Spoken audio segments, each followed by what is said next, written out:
আল্লাহর হাবিব বললেন সবার জন্য একজন নববধূ আছে, কোরআনেরও একটা নববধূ আছে। কোরআনের নববধূর নাম হচ্ছে সূরা আর রহমান। আওয়াজ করে সুবহানাল্লাহ বলতে পারলেন না? নববধূ বুঝেন তো? হ্যাঁ, নতুন বউ। নববধূ মানে কি? আল্লাহর হাবিব বললেন ইন্না লিকুল্লি শাইইন আরুস ওয়া আরুসুল কোরআনি সূরাতু আর রহমান।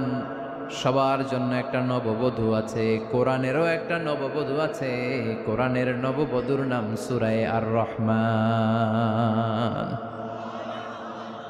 নববধূ যেমনি বাসর রাতে হাতে পায়ে আলতা মেখে, বেনারসি শাড়ি পরে, লিপস্টিক দিয়ে, খোপায় ফুল দিয়ে, জুয়েলারি পরে, অর্নামেন্টস পরে, মেকআপ করে, পার্লারিং করে তার স্বামীর জন্য ওই রাতে সে নিজেকে উজাড় করে সাজায়, ঠিক কিনা?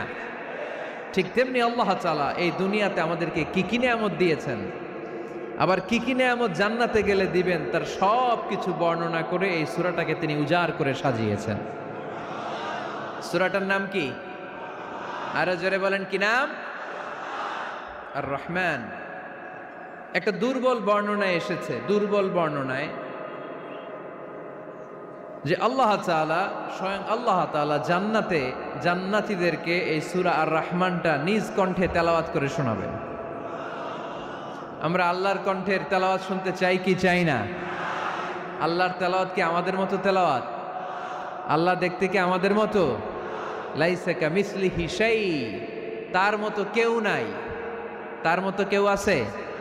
তার মতো কেউ নাই। তিনি তার মতো। তিনি কার মতো? তিনি তার মতো। লাইসা কামিসলিহি শাই।